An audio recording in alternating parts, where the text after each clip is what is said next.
Welcome दोस्तों। मैं भूपेश पांडे आप सबका स्वागत करता हूं मेरे चैनल EZ क्लासेस पर। आज के लेक्चर में हम पढ़ेंगे मोशन चैप्टर के कुछ और न्यूमेरिकल प्रॉब्लम्स, कुछ प्रैक्टिस क्वेश्चंस। और आज हमने जिस बुक से क्वेश्चंस रेफर किए हैं वो बुक है ICSE बोर्ड की सेलिना बुक। बच्चों, क्वेश्चन स्टार्ट करने से पहले मैं आपको बोलना चाहता हूं, चाहे आप CBSE बोर्ड के बच्चे हो चाहे ICSE बोर्ड के बच्चे हो, ये चैप्टर आप दोनों के में है। और आपके कंसेप्ट ज़्यादा अच्छे से क्लियर हो, आपको न्यूमेरिकल प्रॉब्लम्स की प्रैक्टिस हो, उनमें डर ना लगे करते वक्त, उसके लिए ज़रूरी है आप हमारे सारे वीडियोस देखिए। और चलिए स्टार्ट करते हैं हम आज की class. Select the scalar and vector quantities. यहाँ पर मैंने कुछ क्वांटिटीज़ लिख रखी हैं। इनमें से कौन स्केलर क्वांटिटी है, कौन वेक्टर क्वांटिटी है, आपको पहली बात बतानी है। और फिर एक और कंसेप्ट मैं आपको इसमें बताऊंगा। जैसे वेलोसिटी, तो आप सब जानते हो वेलोसिटी बताने के लिए आपको डायरेक्शन और मैग्नीट्यूड दोनों बताना पड़ता है। जैसे 4 kilometre per our in east direction, ठीक है। इसलिए वेलोसिटी कैसा क्वांटिटी है, एक वेक्टर क्वांटिटी है। Next is distance. डिस्टेंस होता है total length of path travelled by body, ठीक है, एक्चुअल लेंथ ऑफ पाथ। तो from initial position to final position, इसको बताने के लिए डायरेक्शन की ज़रूरत नहीं होती है, सिर्फ टोटल जो एक्चुअल पाथ होता है उसकी लंबाई आप नाप लो। तो distance is a scalar quantity. Distance का ही भाई होता है डिस्प्लेसमेंट, वो होता है हमारा वेक्टर क्वांटिटी। डिस्प्लेसमेंट बताने के लिए आपको डायरेक्शन और मैग्नीट्यूड दोनों बताने होते हैं, आप सब जानते हो। Next is acceleration. ये भी आप जानते हो कि एक्सेलरेशन होता है change in velocity upon time. Velocity एक वेक्टर क्वांटिटी है और टाइम एक स्केलर क्वांटिटी है, इसलिए एक्सेलरेशन भी एक वेक्टर क्वांटिटी है। एक्सेलरेशन मोशन के डायरेक्शन में अगर हो तो बॉडी की स्पीड बढ़ जाती है, और मोशन के अपोजिट डायरेक्शन में एक्सेलरेशन हो तो बॉडी की वेलोसिटी घट जाती है। तो ये भी हम जानते हैं। वर्क, वर्क हम सब जानते हैं फोर्स इनटू डिस्प्लेसमेंट होता है। और वैसे भी वर्क आप करते हो तो आप बोलते हो मैंने 2 जूल का वर्क किया, 3 जूल का वर्क किया। डायरेक्शन वर्क में बताने की ज़रूरत नहीं होती है, इसलिए वर्क एक स्केलर क्वांटिटी है। नेक्स्ट मास। मास भी बच्चों एक स्केलर क्वांटिटी होता है, बिकॉज नेक्स्ट चैप्टर में हम पढ़ेंगे मास क्या होता है, total content in a body. जैसे एक पेन है मेरे हाथ में, ये पेन है, इस पेन के अंदर टोटल कंटेंट कितना भरा होगा, ठीक है, एटम्स, मॉलिक्यूल्स और सारी चीज़ें, ठीक है, प्लास्टिक का, मेटल का, जो भी कंटेंट है उस सब का टोटल कंटेंट जो इस बॉडी के अंदर भरा हुआ है, दैट इज मास। तो उसको बताने के लिए मुझे सिर्फ स्केलर क्वांटिटी मैं बोलूँगा 1 kg, ठीक है ना, 500 ग्राम, 50 ग्राम, 25 ग्राम्स, ठीक है ना, फिर 2 मिलीग्राम। तो ये सब चीज़ें स्केलर क्वांटिटीज़ आ जाती हैं। Next is wait. मास और वेट एक बहुत ही इंपॉर्टेंट चीज़ें हैं जो बहुत कंफ्यूजिंग सी लगती हैं बहुत बच्चों को, बट मैं आपको बताना चाहता हूँ जो वेट है वो एक वेक्टर क्वांटिटी है। और आप वेट को फोर्स समझ सकते हो, जितना फोर्स से हम ज़मीन में खींचते हैं या जितने फोर्स से अर्थ की ग्रेविटी हमें खींच रही होती है वो हमारा वेट होता है। तो फोर्स एक वेक्टर क्वांटिटी होता है, इसलिए वेट भी हमारा वेक्टर क्वांटिटी होता है। Next is retardation. आप सब जानते हो रिटार्डेशन होता है नेगेटिव एक्सेलरेशन, ठीक है। नेगेटिव एक्सेलरेशन तो है, तो ये एक टाइप का एक्सेलरेशन ही, बट एक्सेलरेशन में क्या होता है, स्पीड इंक्रीज होती है और रिटार्डेशन में स्पीड डिक्रीज होती है। इसलिए रिटार्डेशन भी एक वेक्टर क्वांटिटी है, क्योंकि एक्सेलरेशन भी एक वेक्टर क्वांटिटी है। तो यहाँ पर हमने स्केलर और वेक्टर क्वांटिटीज़ में क्लासिफाई कर दिया। अब एक और कंसेप्ट आपको पता होना चाहिए, अगर कोई पूछे एक्सेलरेशन की यूनिट क्या है, एक्सेलरेशन की यूनिट, एक्सेलरेशन को किस यूनिट में नापते हैं, तो आप सब जानते हो मीटर पर सेकेंड स्क्वायर होती है एक्सेलरेशन की यूनिट। आप इसको मीटर सेकेंड -2 ऐसा भी लिखते हो, ठीक है। इसको लिखने का मतलब क्या है, मीटर पर सेकेंड स्क्वायर ही है, ठीक है। ये हम नंबर सिस्टम में पढ़ा था हमने। अगर 1/x लिखा होगा तो आप उसको x की पावर -1 लिखते हो। तो उसी तरह मीटर अपॉन सेकेंड स्क्वायर है तो उसको मीटर इंटू सेकेंड की पावर -2 लिखा जा रहा है, ठीक है। नेक्स्ट, अगर कोई पूछे रिटार्डेशन की यूनिट क्या है, तो रिटार्डेशन क्योंकि एक्सेलरेशन ही होता है, इसलिए रिटार्डेशन की यूनिट भी मीटर पर सेकेंड स्क्वायर ही होती है।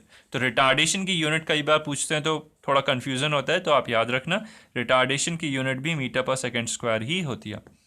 Coming to our second question, arrange the given speeds in ascending order in, यहाँ पे दो स्पीड दे रखी हैं, आपको इन स्पीड्स को असेंडिंग ऑर्डर में लिखना है कि कौन सी स्पीड ज़्यादा है कौन सी स्पीड कम है।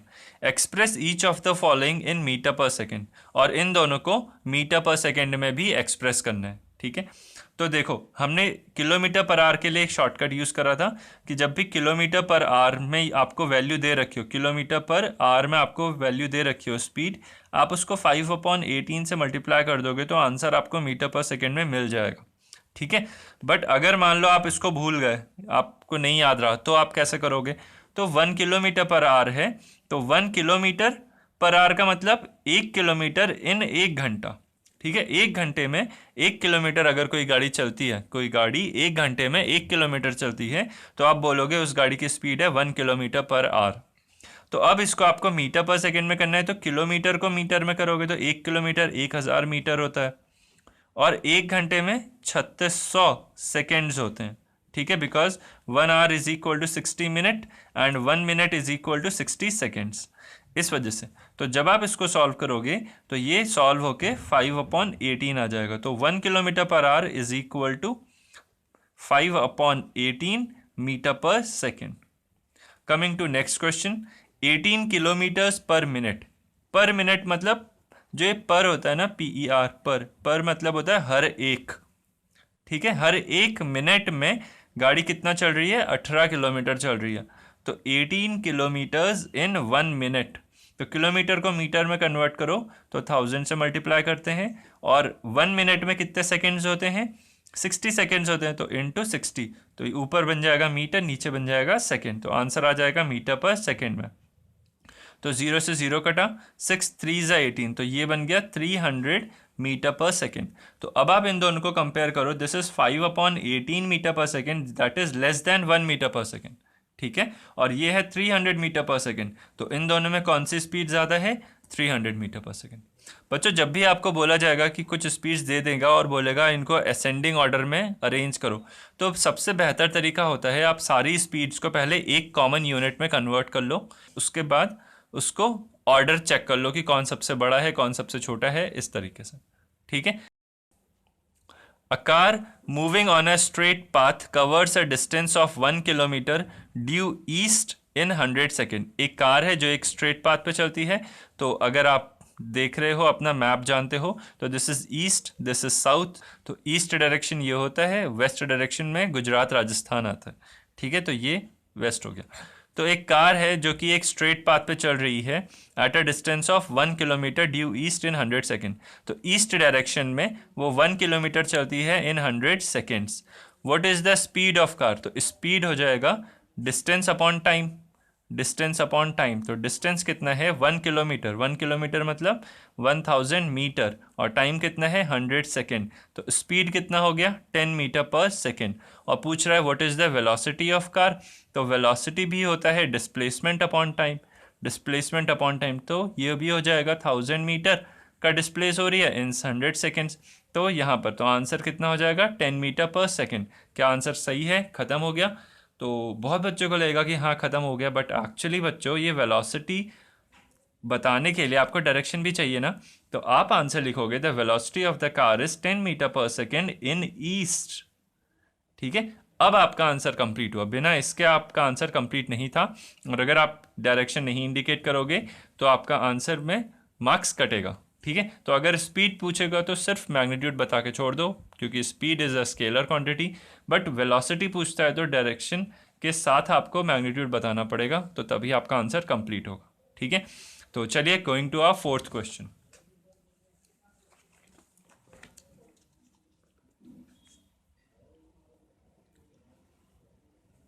A car starting from rest, starting from rest जब भी बोले मतलब इनिशियल स्पीड कितनी हो गई? 0 मीटर पर सेकेंड। ठीक है, acquires a velocity of 180 metre per second, मतलब कौन सी velocity? Final velocity 180 metre per second in 0.05 hours. तो टाइम कितना लगा? 0.05 आवर्स। बच्चों देखो इधर सेकेंड है और इधर आर है, तो यूनिट में गड़बड़ी है, तो आपको सेम करना पड़ेगा। तो इजी क्या रहेगा, आर को सेकेंड में कन्वर्ट कर लेना। तो 0.05 इंटू 3600 सेकेंड्स, बिकॉज एक घंटे में 3600 सेकेंड होता है।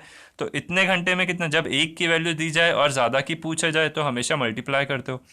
तो इतने घंटे में तो 0.05 इंटू 3600 सेकेंड। तो जब आप इसको सॉल्व करोगे तो 5 6 ज़ा 30, 5 3 ज़ा 15, 16 17 18, 2 0 और 2 के बाद डेसिमल, तो 2 0 कट गए, तो 180 सेकेंड्स आपको लग गए। ठीक है, 0.05 आर मतलब 180 सेकेंड्स। तो नाउ एक्सेलरेशन आपसे पूछा है, वो होता है v minus you upon T, जहाँ पे v क्या है, final velocity, u initial velocity और t टाइम। तो final velocity is 80 metre per second, initial velocity 0 और टाइम इज 180 सेकेंड्स। अब देखो ये सेकेंड्स है, ये सेकेंड्स है, ये सेकेंड्स है, ये मीटर है, कितना इजी हो गया। आप सीधे सीधे सॉल्व करो, ये कट गया क्योंकि 0 से माइनस था इसलिए 180 बचा, 180 अपॉन 180 1 हो गया। तो आंसर क्या बचा, 1 metre per second square is your answer acceleration. बच्चों ध्यान रखो, यूनिट अगर गड़बड़ करी तो आंसर गड़बड़ हो जाएगा, और यूनिट लिखना भूल गए तो भी मार्क्स कट जाएगा। ठीक है, तो सबसे पहले क्वेश्चन में आप गिवन डेटा को लिखोगे। गिवन डेटा लिखते वक्त आप ध्यान रखना कि यूनिट्स सेम हो, कॉमन हो, और जब फॉर्मूला यूज करोगे तो फाइनल आंसर निकालने के बाद आप यूनिट एक बार जरूर चेक कर लेना कि लिखी है कि नहीं। ठीक है, और फॉर्मूले को अगर बॉक्स में बंद करोगे तो अच्छा रहता है प्रेजेंटेशन। ठीक है, coming to fifth question, a car accelerates at a rate of 5 metre per second square. अब इसमें एक्सेलरेशन दे दिया। ठीक है, find the increase in its velocity in 2 second. अब एक्सेलरेशन दे दिया 5 मीटर पर सेकेंड स्क्वायर और टाइम दे दिया 2 सेकेंड का टाइम दे दिया। अब आपसे पूछा है कि इंक्रीज इन वेलोसिटी। अब कई बच्चों को इसमें कन्फ्यूजन होगा कि इसमें ना तो इनिशियल वेलोसिटी दे रखी है ना फाइनल वेलोसिटी दे रखी है, तो इसको कैसे सॉल्व कर जाएगा। बच्चों आप सब जानते हो एक्सेलरेशन होता है क्या, change in velocity upon time, यही होता है एक्सेलरेशन। अब क्योंकि गाड़ी एक्सेलरेट कर रही है और एक्सेलरेशन है पॉजिटिव, ठीक है, +5 मीटर पर सेकंड स्क्वायर, इसलिए चेंज कैसा रहा होगा, पॉजिटिव रहा होगा, मतलब फाइनल वेलोसिटी बड़ी होगी इनिशियल वेलोसिटी से। तो चेंज क्या हो जाएगा इस केस में, इंक्रीज। चेंज को ही आप इंक्रीज बोलोगे, increase in velocity upon time. कितना है एक्सेलरेशन, तो 5 is equal to increase in velocity upon time कितना है 2। तो यहाँ से इंक्रीज इन वेलोसिटी क्या होगा, जब ये दोनों मल्टीप्लाई हो जाएंगे, ये सेकेंड में ये मीटर पर सेकेंड में, तो यूनिट एकदम अच्छी, कोई दिक्कत नहीं है।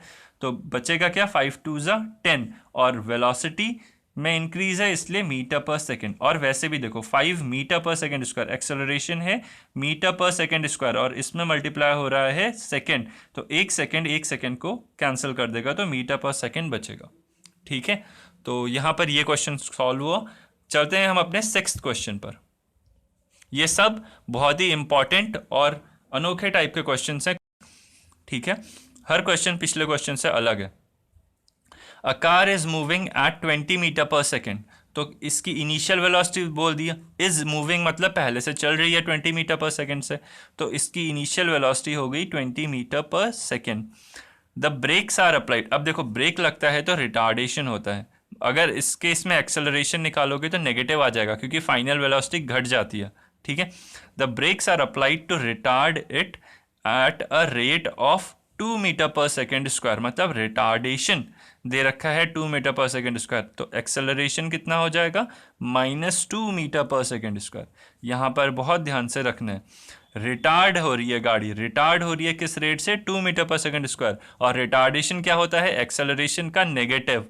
ठीक है, तो अगर रिटार्डेशन पॉजिटिव है मतलब एक्सेलरेशन नेगेटिव रहा होगा।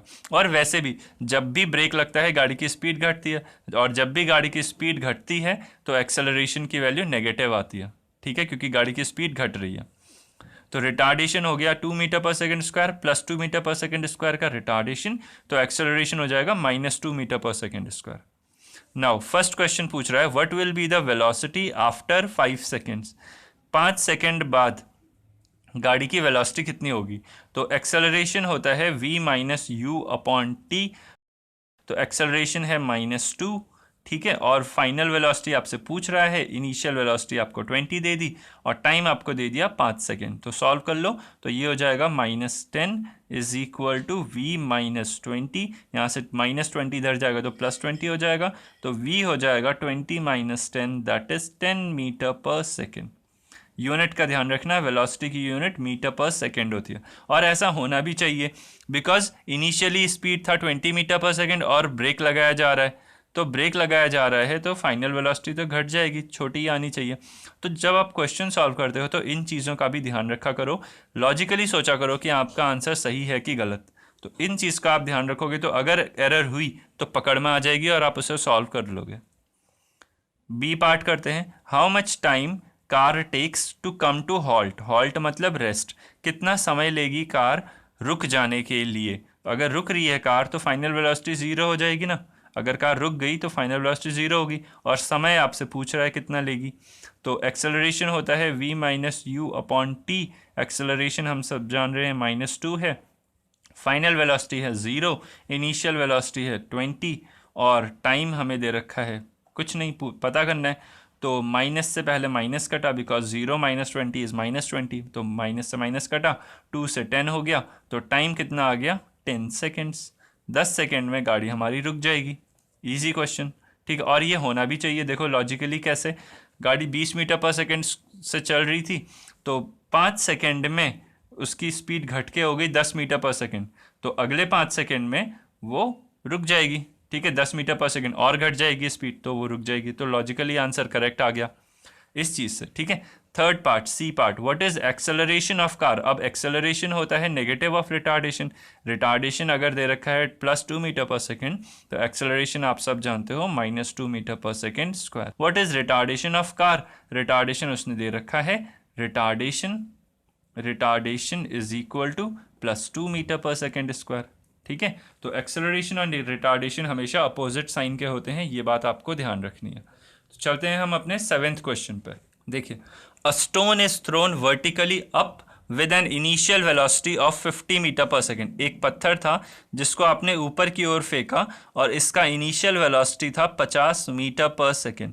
ये इनिशियल वेलोसिटी लेके आपने उस पत्थर को ऊपर की ओर फेंका, ठीक है, 50 मीटर पर सेकेंड की इनिशियल वेलोसिटी दे के आपने उस पत्थर को ऊपर की ओर फेंका।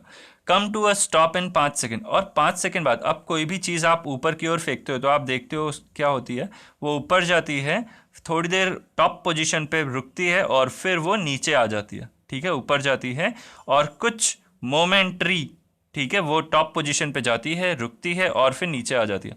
तो जब उसको आपने ऊपर फेंका तो t is equal to 5 second पर, t is equal to 5 second पर वो रुक जाती है, कम टू अ स्टॉप।